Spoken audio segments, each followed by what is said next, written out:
Hello, हम लोग class 10 UP board exam 2023 जो 16 फरवरी से होने वाला एग्जाम, उसमें हम तैयारी कर रहे हैं उसकी। इस बार क्या हुआ, पैटर्न चेंज होने की वजह से 20 नंबर के बहुविकल्पी प्रश्न आने वाले हैं और 50 नंबर में आपकी अति लघुत्तरी लघुत्तरी और विस्तृत जो भी प्रश्न आएंगे वो 50 नंबर में होंगे। प्रश्न के लिए क्या किया, पहले प्रीवियस ईयर के पेपर पढ़े, उससे जो बहुविकल्पी प्रश्न थे इंपॉर्टेंट प्रश्न उसे हल किया, फिर उसके बाद चैप्टर वाइज सारे प्रश्न हल किए। कि जो अति लघुत्तरी लघुत्तरी प्रश्न है उसके लिए हमने पूरा पेपर का एनालिसिस किया, उसमें से जो इंपॉर्टेंट टॉपिक है जिससे कि एग्जाम में बार बार प्रश्न पूछे जा रहे हैं उसे हमने उसमें से इंपॉर्टेंट क्वेश्चन को लिया है, उसे हम पढ़ रहे हैं। तो आज हम क्या पढ़ेंगे, अध्याय 5 तत्वों का आवर्त वर्गीकरण। इससे पहले हमने अध्याय 4 तक सब पढ़ लिया है। कि जो मेंडलीव की आवर्त सारणी और आधुनिक आवर्त सारणी पूछ रहा है, तो इसमें क्या पूछा है, मैक्सिमम आवर्त नियम या नियम दोनों पूछ सकता है। तो हमने दो साइड बना दिए हैं जिससे कि आसानी हो, आपको एक जगह अगर रहेगा मैटर तो आपको पढ़ने में आसानी होगी। तो हम पहले देख लेते हैं क्या कि मेंडलीव की आवर्त सारणी, इसमें आवर्त नियम क्या है, चाहे इनका नियम क्या है या सिद्धांत क्या है। तो ये मेंडलीव रूस के वैज्ञानिक हैं। तो नियम क्या है इनका, आवर्त नियम है कि तत्वों के भौतिक एवं रासायनिक गुणधर्म उनके परमाणु भारों के आवर्ती फलन है। परमाणु भार के आवर्ती फलन है। इन्होंने तत्वों को क्या किया था, परमाणु भार के बढ़ते क्रम में रखा था। परमाणु भार या परमाणु द्रव्यमान दोनों एक ही हैं। अब इनके क्या है,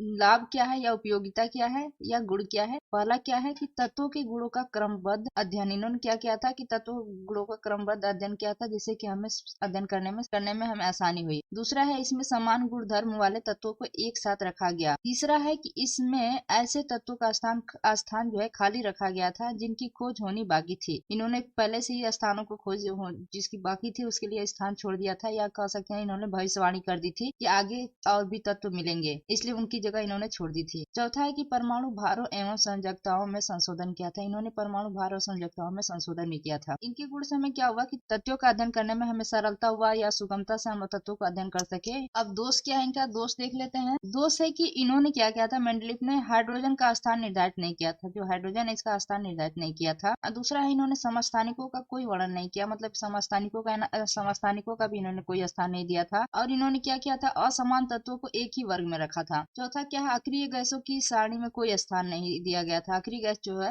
उसके सारणी में कोई स्थान नहीं दिया गया है इसमें मेंडलीव की आवर्त सारणी में। और इन मेंडलीव की आवर्त सारणी में क्या आवर्त क्या है, 7 आवर्त होते हैं और वर्ग या समूह दोनों एक ही। इसे क्या, इसमें इसकी संख्या कितनी होती है, 9 होती है। तो हम कह सकते हैं कि आवर्त किसे कहते हैं, अगर लिखना हो तो हम लिख सकते हैं कि सारणी में जो 36 पंक्तियां होती है उसे हम क्या बोलते हैं, आवर्त बोलते हैं। और जो सारणी में ऊर्ध्वाधर पंक्तियां होती हैं उसे हम क्या बोलते हैं, वर्ग कहते हैं। अब आते हैं आधुनिक आवर्त सारणी। इन्होंने क्या था, ये आधुनिक आवर्त सारणी ये मोजले के द्वारा बनाई गई थी, लेकिन इन्होंने अपना नाम नहीं दिया था। इनका आवर्त नियम क्या है या नियम क्या है, कुछ भी हो सकता है। तो अगर आपको मेंडलीव का आवर्त सारणी का नियम पता है तो आप इसे भी आधुनिक आवर्त सारणी का नियम भी लिख सकते हैं। देखिए इसमें क्या था कि तत्वों के भौतिक एवं रासायनिक गुणधर्म उनके परमाणु भारों के आवर्ती फलन होते हैं। तो सेम यही करना है आपको। करना क्या है, ये परमाणु भार की जगह पे क्या करना है, परमाणु क्रमांक करना है। देखिए यहाँ पे हमने लिखा है कि तत्वों के भौतिक तथा रासायनिक गुण उनके परमाणु क्रमांकों के आवर्ती फलन होते हैं। या एक और है कि आधुनिक आवर्त सारणी के नियम के अनुसार तत्वों के गुण उनकी परमाणु संरचनाओं के आवर्ती फलन होते हैं। इन दोनों में आपको याद हो जाए तो ठीक, ये दोनों है, दोनों में से आप कोई लिख सकते हैं। या करके हमने लिख दिया, ऊपर वाला याद हो जाए तो ठीक है, नहीं तो एक याद हो जाएगा तो इससे आप दोनों लिख लेंगे। और ये आधुनिक आवर्त सारणी की विशेषता क्या है, विशेषता हम देख लेते हैं। पहला है कि इस सारणी में तत्वों को उनके इलेक्ट्रॉनिक विन्यास के आधार पर रखा गया था। किसके आधार पर, इलेक्ट्रॉनिक विन्यास के आधार पर। इसका मतलब कि परमाणु क्रमांक के आधार पर रखा गया था। इलेक्ट्रॉनिक विन्यास हम परमाणु क्रमांक का ही निकालते हैं।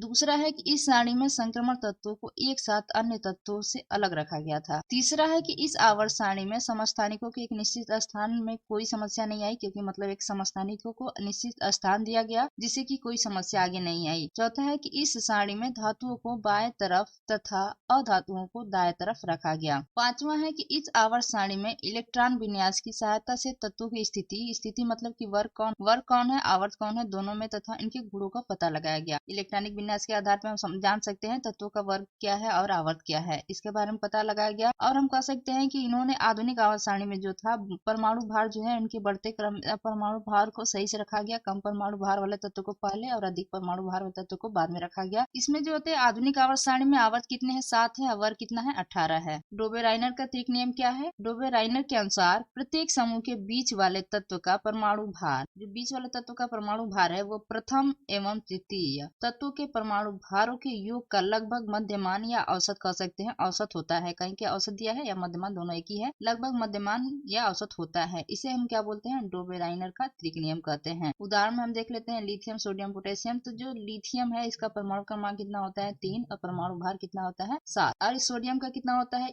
परमाणु क्रमांक 11, परमाणु भार 23। और पोटेशियम का कितना परमाणु क्रमांक होता है, 19, और परमाणु भार 39। तो अब हम याद क्या करना है हमें, इसमें देखिए इसमें दिया है ना कि बीच वाले तत्व का, तो बीच वाला तत्व कौन हुआ, सोडियम हुआ। तो सोडियम का परमाणु भार, ये लिथियम का और पोटेशियम का परमाणु भार बटे में 2, तो परमाणु भार ज्ञात कर रहे हैं, तो इसलिए 7 + 39 बटे में 2। तो इसको जोड़ेंगे या जोड़ के 2 से कटाएंगे तो कितना आ जाएगा, 23 आ जाएगा। तो इसे हम सोडियम का परमाणु भार ज्ञात कर सकते हैं, कितना, 23। तो सोडियम का परमाणु भार बराबर कितना हो गया, 23 हो गया। अब आते हैं, एक सवाल देता है एग्जाम में मैक्सिमम की परमाणु क्रमांक 17 वाले तत्व का आवर्त सारणी में वर्ग तथा आवर्त लिखिए।